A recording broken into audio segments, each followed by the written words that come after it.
क्या आपने कभी ऐसा सुना है कि महज 3,600 रुपए के लिए कोई खिलाड़ी की हत्या कर दे?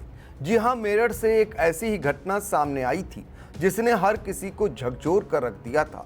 राष्ट्रीय स्तर पर कबड्डी खेल चुकी 17 साल की खिलाड़ी अनुष्का, जिसके सपनों में देश के लिए खेलने का जुनून था, अब इस दुनिया में नहीं रही है।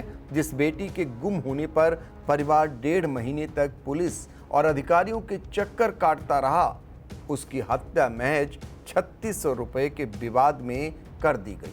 हैरानी की बात यह है कि हत्या पुलिस चौकी से कुछ ही दूरी पर हुई शव नाले में फेंक दिया गया, लेकिन पुलिस लंबे समय तक सच्चाई तक नहीं पहुंच सकी। अब आरोपी की गिरफ्तारी के बाद जो कहानी सामने आई है वह दिल दहला देने वाली है। नमस्कार, आप देख रहे हैं आई इंडिया और मैं हूं डॉक्टर पंकज सिंह गौर। मेरठ के कंकरखेड़ा क्षेत्र से लापता हुई राष्ट्रीय स्तर की कबड्डी खिलाड़ी अनुष्का की कहानी अब एक दर्दनाक अंत तक पहुंच चुकी है। जिस बेटी के लौटने का इंतजार उसका परिवार हर दिन कर रहा था, वह अब कभी वापस नहीं आएगी। 17 वर्षीय अनुष्का पढ़ाई के साथ साथ कबड्डी की राष्ट्रीय प्रतियोगिताओं में हिस्सा लेती थी। उसका सपना था कि वह एक दिन अंतर्राष्ट्रीय स्तर पर देश का नाम रोशन करे, लेकिन उसके सपनों को किसी प्रतिद्वंदी खिलाड़ी ने नहीं बल्कि 3600 रुपए के विवाद ने हमेशा के लिए खत्म कर दिया। 15 अप्रैल की रात अनुष्का अचानक लापता हो गई। उसका मोबाइल फोन बंद था। परिवार ने तलाश शुरू की, रिश्तेदारों और दोस्तों से संपर्क किया, लेकिन कोई सुराग नहीं मिला। दिन बीतते गए और परिवार की चिंता बढ़ती गई। परिजनों ने पुलिस से मदद मांगी, शिकायतें दी गईं, थाने और चौकी के चक्कर लगाए गए, लेकिन अनुष्का का कोई पता नहीं चला। आखिरकार जब परिवार एडीजी और एसएसपी कार्यालय पहुंचा, तब मामले ने तेजी पकड़ी और पुलिस ने गहन जांच शुरू की। जांच के दौरान पुलिस की नज़र रोहटा रोड पर फास्ट फूड का ठेला लगाने वाले श्याम धानक पर गई। पूछताछ में पहले तो वह पुलिस को गुमराह करता रहा, बताया कि दुकान नहीं चल रही थी, इसलिए वह चंडीगढ़ चला गया। लेकिन जब पुलिस ने शक्ति दिखाई तो पूरा सच सामने आ गया। पुलिस के मुताबिक अनुष्का अक्सर श्याम की दुकान पर फास्ट फूड खाने जाती थी। धीरे धीरे उसके ऊपर 3600 रुपये उधार हो गए थे। आरोपी लगातार पैसे वापस मांग रहा था, जबकि अनुष्का कुछ समय और देने की बात कह रही थी। 15 अप्रैल की रात इसी बात को लेकर दोनों के बीच विवाद हुआ। बहस बढ़ी और मामला झगड़े में बदल गया। पुलिस के अनुसार गुस्से में बौखलाए श्याम धानक ने पास पड़ी ईंट उठाई और अनुष्का के सिर पर कई वार कर दिए। मामला इतना गंभीर था कि मौके पर ही अनुष्का की मौत हो गई। हत्या के बाद आरोपी ने अपने अपराध को छिपाने की कोशिश की। उसके शव को बोरे में भरा और रोहटा रोड स्थित नाले में फेंक दिया। यह नाला शोभापुर पुलिस चौकी से महज कुछ ही दूरी पर था। सबसे चौंकाने वाली बात यह है कि जिस जगह हत्या हुई वह चौकी से करीब 200 मीटर दूर ही थी और 100 भी मात्र 50 मीटर दूर नाले में फेंका गया था।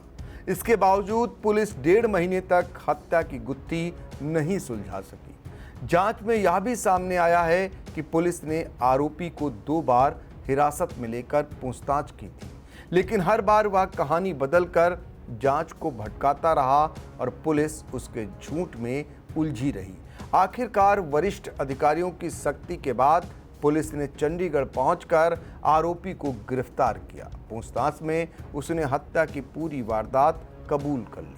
आरोपी की निशानदेही पर पुलिस ने शव के अवशेष भी बरामद कर ली। जांच के दौरान आरोपी का आपराधिक इतिहास भी सामने आया है। पुलिस के अनुसार श्याम धानक पर पहले से हत्या का एक और मुकदमा दर्ज है। वह वर्ष 2024 में जमानत पर जेल से बाहर आया था और उसके बाद रोहटा रोड पर फास्ट फूड का कारोबार कर रहा था। उधर बेटी की मौत की खबर मिलते ही परिवार पर दुखों का पहाड़ टूट पड़ा है। पिता नेमपाल बताते हैं कि जब भी अनुष्का कोई पदक जीतकर घर लौटती थी तो पूरा गांव खुशी से झूम उठता था। परिवार को उम्मीद थी कि उसकी बेटी एक दिन देश के लिए खेलेगी और परिवार का नाम रोशन करेगी। लेकिन आज वही परिवार अपनी होनहार बेटी की तस्वीर को देखकर आंसू बहाने को मजबूर है। अनुष्का की हत्या ने सिर्फ एक परिवार से उसकी बेटी नहीं छीनी, बल्कि खेल जगत ने भी एक उभरती हुई प्रतिभा खो दी है। यह मामला कई गंभीर सवाल भी खड़े करता है।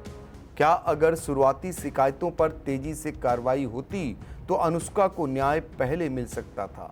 क्या पुलिस की सक्रियता पहले होती तो सच इतनी देर से सामने आता? फिलहाल आरोपी श्याम धानक सलाखों के पीछे है। पुलिस आगे की कानूनी कार्रवाई में जुटी है, लेकिन अनुष्का के परिवार के लिए यह न्याय अधूरा है, क्योंकि उनकी बेटी अब कभी वापस नहीं आएगी। महज 3600 रुपए के विवाद ने एक होनहार खिलाड़ी की जिंदगी छीन ली। जिस बेटी के सपने देश के लिए खेलने के थे, उसकी कहानी अब एक दर्दनाक याद बनकर रह गई है। सवाल सिर्फ एक हत्या का नहीं, बल्कि उस सिस्टम का भी है जो 1.5 महीने तक एक लापता खिलाड़ी की तलाश में भटकता रहा। चुनावी समर में आया इंडिया का महासर्वे, विधायकों का रिपोर्ट कार्ड, जनता जनार्दन देगी नंबर, टिकट से पहले भरोसे की बाजी, 5 साल के इम्तिहान का परिणाम, काम या सिर्फ वादों का जंजाल। आप अपने विधायक को फिर देना चाहेंगे एक और मौका? खबर आपकी, नजर हमारी। देखते रहिए आई इंडिया।